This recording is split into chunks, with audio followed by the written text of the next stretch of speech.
Okay, so how's everybody doing?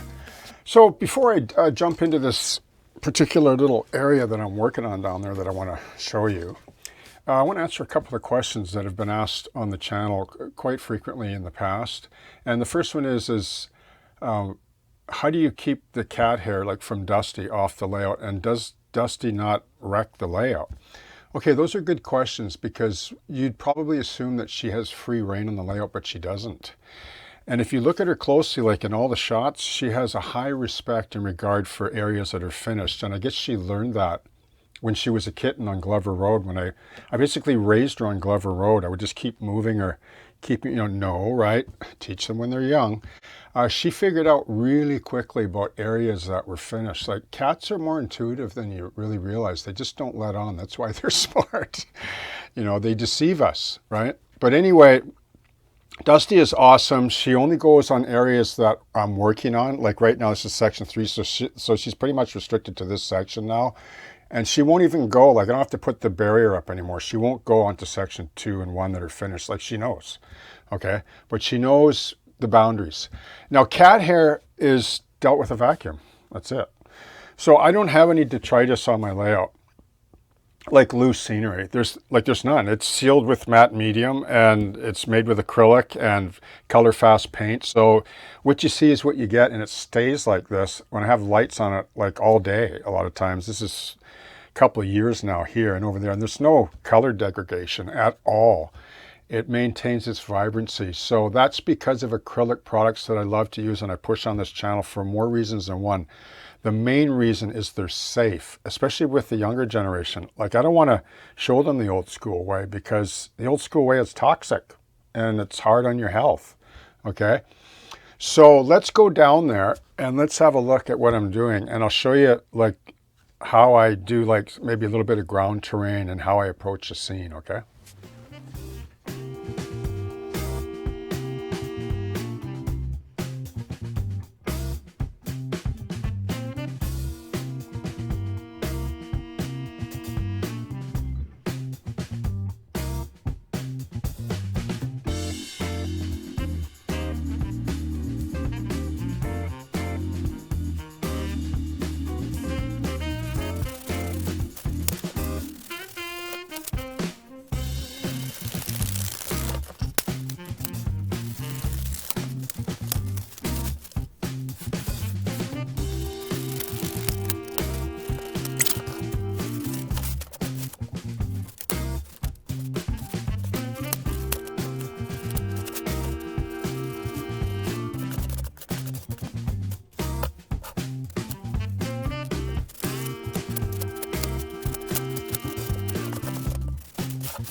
Okay, so how's everybody doing?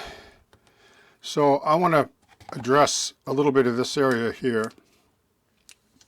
And there's a few tasks or a few problems that have to be solved. Excuse me, like there always is with model railroading. Model railroading you're going to find will always challenge you. Like there'll always be some anomaly or some challenge or unknown hurdle that you have to overcome. And the whole thing is we all overcome them. We just use different ways to do it. And this is part of the journey and part of the process, which I really happen to really like actually personally, because the rewards are awesome when you do overcome them. Now, I want to overcome this situation here, and I'll explain it to you quickly. You'll probably understand it more later on, but this part of the scenery has to come off. Okay, see that? It's modular. I've talked about it before. Like underneath there's a piece of yellow tape that runs the full length of section 3. This is section 2 and 3. Like this is where the benchwork joins together. And it's very beefy underneath for a reason, because this shelf layout, like I could sleep on this. It's like a bunk bed. That's how strong it is, but it's only 2 inches deep. But anyway, that's, if you want to see how I built the benchwork, just go to the home page, and at the middle of the page, like there's 2 search bars, not the top one, the one beside posts, and just type benchwork and they'll all queue up. You'll see exactly, like right from the very beginning. So I want to cover this seam, but I want to be able to access the seam if I ever move the layout or dismantle this. So that's why, and it runs right through here. And then of course I would have to zip cut with a Dremel the track right here, but I made sure that the turnouts, like the points, were not overlapping the seam here. This is another thing when you track plan, you got to think of that, but you won't always know it, because as soon as you start laying track, like I know that every model railroader that's been at it a while has, like this has happened to them, where everything's going great, and then all of a sudden there's a turnout that has to be right here for some reason, and you compromise, you do it anyway, and you forget about it, but then the day you go to move the layout or revise it, you're cursing yourself because you should have moved it, like shifted it either back or forward. So I had to put a piece of spacer in here like this to accommodate the seam that runs all the way through and through the road, but it's only a very thin surface over the road, which is easily to be cut and repaired if I have to rejoin the two pieces together. But I want to hide this. So what I'm going to do is I'm going to use this fast mash, and people have asked me about this fast mash, so I want to talk to you about it, okay?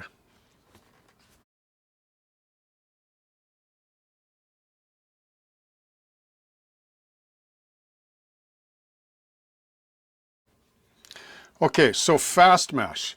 This is what I use. So there's different trade names. There's fast mash, there's sculpt-a-mold, and there's celluclay. They're all equally good, and they're all a type of fast drying paper mache, depending how thick you put it on. I just use fast mash because I've used all three. I just like the texture of fast mash. Like, it's going to be personal choice for everyone, what they like, and you can buy these in big bricks or these smaller blocks that are manageable, and they're just a big block of compressed paper mache. Now when you mix this, all you need is water. That's why it is safe. However, let me mention this, and this is very important. Please wear a dust mask when you first pull it out of the box. Like, I don't want to really open this, but there's a plastic liner. So when you pull it out, it's dry. There's a sort of a plume or a dust plume that comes off it. You don't want to breathe that because it's dried paper dust and you don't want to inhale that. So just wear just a basic mask to block any inhalation of the paper dust. But once you mix the water, you apply it. Like, after that, there's no worries at all. You don't have to worry about anything. But just bear that in mind. So here it is, already mixed just with water, which is why I really like this. So what I'm going to do is, you'll notice I have parchment paper wrapped around here, because I'm going to want to be able to pop that so this fast mash won't stick to the wax paper, or in this case it's actually parchment paper. So I don't normally put it on this thick. I find the thinner you apply this, like if you can keep your carved foam profile as close to the finished profile that you want, the better. But it's okay, it'll just take longer to dry. But you can see how, I'll show you how I deal with this in a second. So I just basically want to build up the seam first. I'm not going to put it on this other side yet, because I want to basically build up this part of the seam first so that I can pull it apart. You know, like do it like a dry run and then apply it back in and then do the other side. So you can see here where I want to feather this down, but I carved the foam down to this level. So I want a nice seam there as well. So when I pull this out, like, I need to pull it out not just to disassemble the layout if I have to, but I need it to work on it, because how am I going to work on the other side of the rock face? Or like, I might put some cribbing in there.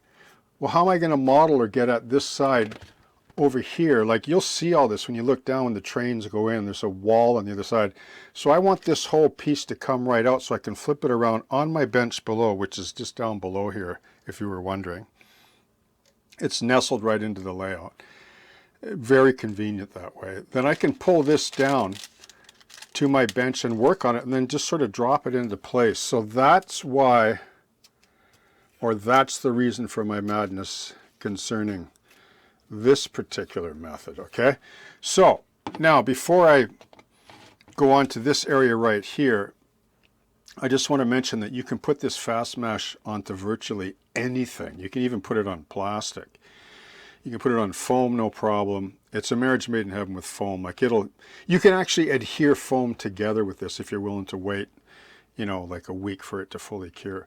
Okay, so that's something I'm going to build up some of this. And then this particular part, which I was mentioning that I was going to show you, let me just show you how I work this into foam, because I want to put a bit of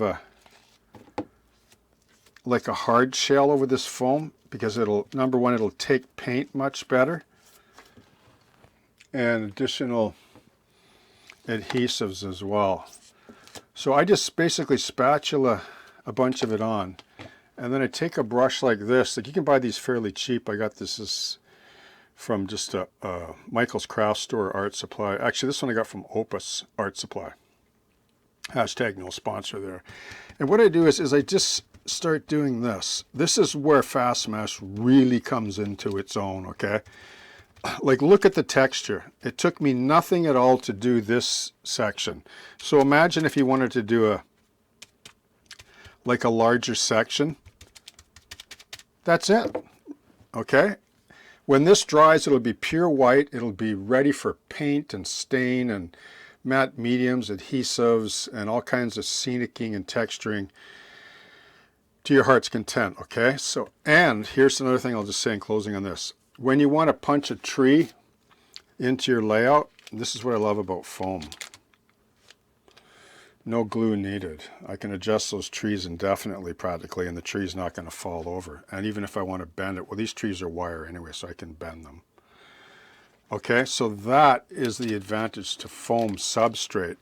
And the Fast Mesh will give you that shell, that hard shell over top, that will create more texture than what the foam actually does, okay?